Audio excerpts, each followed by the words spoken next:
Setelah mereka mendapatkan kadar air yang pas, mereka muntahkan kembali. Jumpa lagi di channel Angga Ong.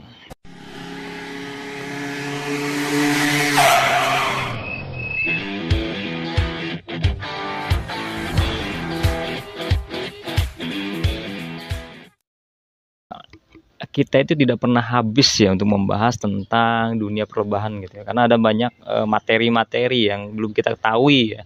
Ini juga termasuk hal yang menarik untuk kita ulas, teman-teman. Selama ini yang kita lakukan adalah kita mengkonsumsi madu.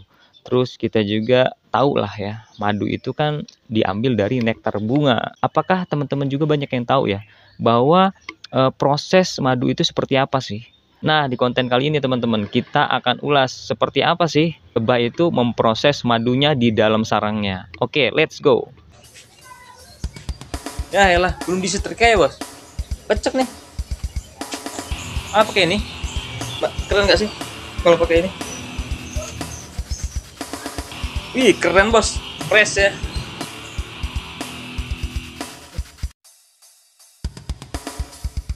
Ini review singkat dari saya gitu. Kalau misalkan kita bikin baju, carilah tempat yang pas supaya teman-teman bisa mendapatkan pakaian pas badan gitu. Teman-teman bisa mendapatkannya di sini nih. Edi Karya Tailor. Edi Karya Tailor. Hubungi aja nomor tersebut. Jadi teman-teman, informasi ini saya mengambil dari kompas.com. Nah, di sini ada penjelasan tentang bagaimanakah cara lebah untuk menghasilkan madu. Nah, ini disebutkan di sini bahwa menurut Saudi Journal of Biological Science, madu tersebut dapat bertahan lama karena lebah madu mengurangi kadar air dalam madu dan menambahkan gula sehingga sangat membatasi kemampuan bakteri dan mikroorganisme untuk tumbuh dan merusaknya. Jadi ya teman-teman ya, ternyata madu itu bisa dia bertahan lebih lama ya, dikarenakan kadar airnya itu rendah. Itu yang bisa membuat madu itu menjadi awet. Terus bagaimanakah cara lebah menghasilkan madu? Di sini dilansir dari BBC Science Focus Magazine. Memang kita sudah tahu ya bahwa madu itu berasal dari nektar, cairan manis yang diproduksi oleh bunga untuk menarik serangga penyerbukan. Di sini disebutkan bahwa nektar terdiri dari 70 hingga 80% air dengan campuran 3 gula yang berbeda, yakni sukrosa, glukosa, dan fruktosa.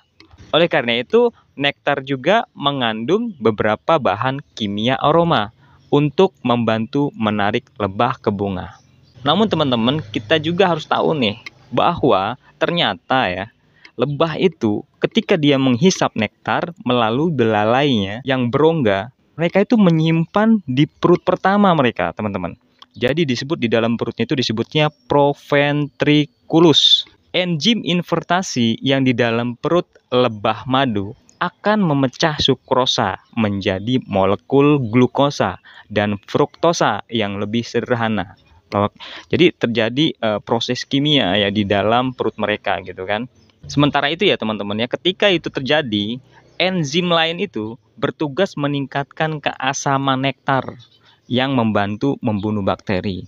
Nah, ketika misalkan terjadi proses tersebut, ada enzim yang bertugas meningkatkan keasaman nektar yang membantu untuk membunuh bakteri. Ternyata ya, lebah itu bisa membawa nektar hingga setengah dari berat tubuhnya. Jadi memungkinkan para lebah itu mencari nektar dari tumbuhan yang jauhnya hingga 5 km dari sarang mereka. Lebah jenis apis ya teman-teman ya.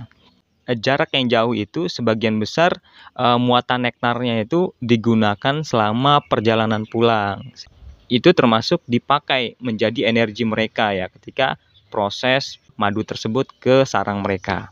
Setelah mereka itu sampai ke sarangnya, ternyata ya lebah tersebut mengumpulkan nektar tersebut, teman-teman. Dengan cara apa? Nektar tersebut itu disebar di antara lebah pekerja dari mulut ke mulut.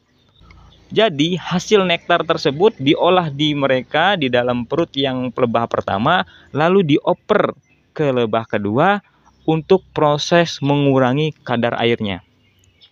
Setelah kadar airnya itu turun menjadi 18%, nah ini hebatnya teman-teman. Cuman mereka yang bisa mengolah, mereka tahu itu kadarnya 18% tanpa menggunakan alat. Nah ini hebatnya dan kelebihan dari lebah itu sendiri. Menurunkan air menjadi 18% itu sebenarnya tujuannya adalah untuk menghindari jamur dan bakteri di madu tersebut. Lalu proses tersebut menjadikan proses nektar menjadi madu yang dibawa oleh pekerja tersebut ya, lebah pekerja tersebut ya.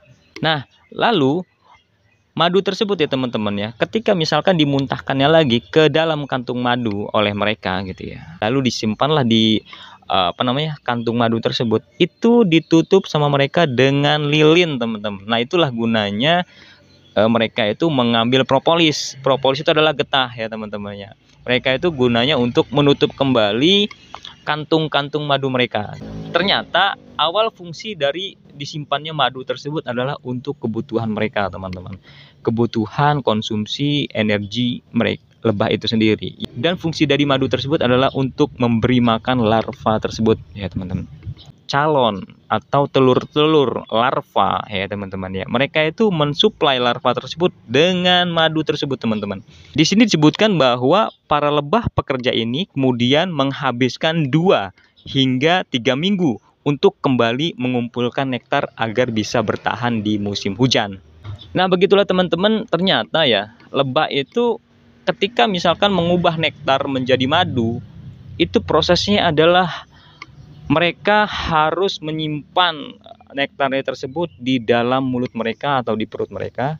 Lalu di sini akan terjadi proses kimiawi. Nektar itu dicampurkan dengan zat-zat yang di dalam tubuh lebah tersebut ya.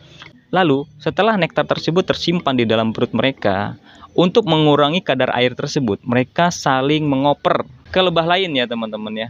Setelah mereka mendapatkan kadar air yang pas, lalu mereka muntahkan kembali di dalam kantung-kantung madunya untuk disimpan lebih lama, teman-teman. Jadi kesimpulannya teman-teman, ternyata madu yang kita minum tersebut pada dasarnya sebenarnya adalah hasil muntahan dari lebah itu sendiri, teman-teman. Mungkin yang selama ini kita ketahui bahwa lebah membawa nektar lalu langsung memasukkan ke dalam kantung madu. Tapi ternyata tidak, teman-teman. Proses tersebut dia simpan dulu ke dalam tubuh mereka, lalu terjadilah proses kimiawi di dalam tubuhnya, maka setelah dimuntahkan maka terjadilah madu tersebut. Barusan kita ulas tentang fakta ya terkait dengan proses terjadinya madu yang disimpan di dalam kantung madu mereka, teman-teman. Oleh karena itu, terus tonton channel Angga Ong, jangan lupa di subscribe, like, dan share. Terima kasih. Wassalamualaikum warahmatullahi wabarakatuh. Kita lanjut ke konten berikutnya.